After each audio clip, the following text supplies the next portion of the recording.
Shalom saudara, hari ini kita sampai kepada bagian kelima dari doa Bapa kami, Matius 6 ayat 13a.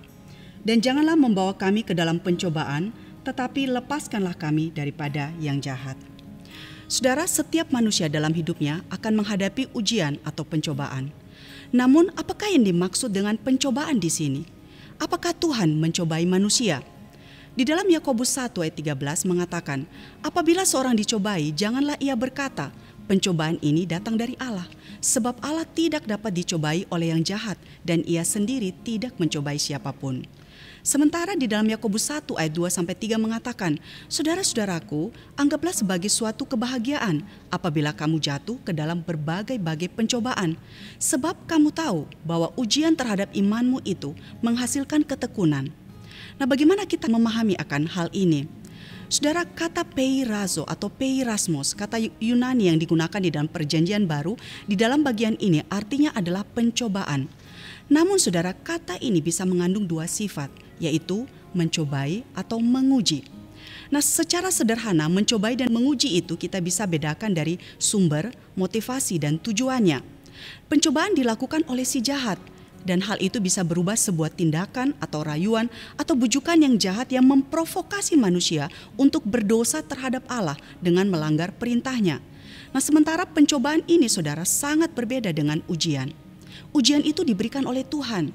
Tujuannya bukan supaya yang dicobai itu jatuh, melainkan supaya menjadi orang-orang yang lebih kuat dan lebih baik di dalam kehidupannya.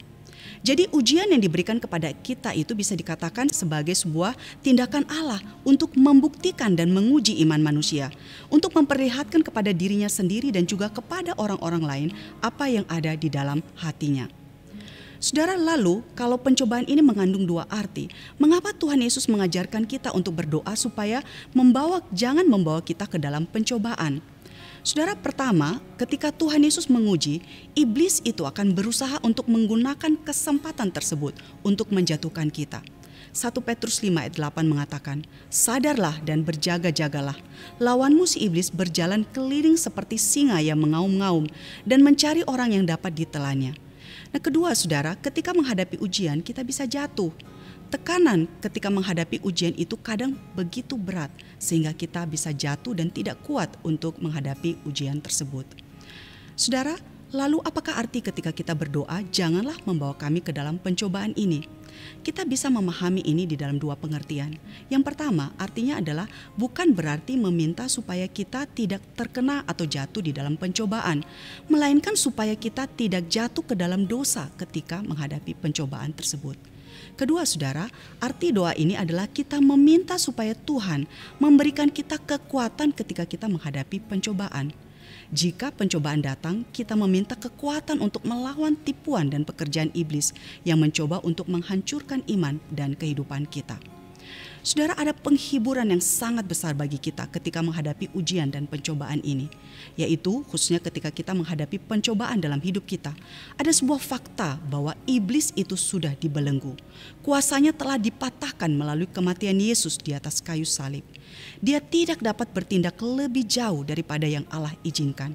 Ia tidak dapat menyentuh harta benda, anak-anak maupun tubuh kita sebelum Allah mengizinkannya untuk melakukan hal itu.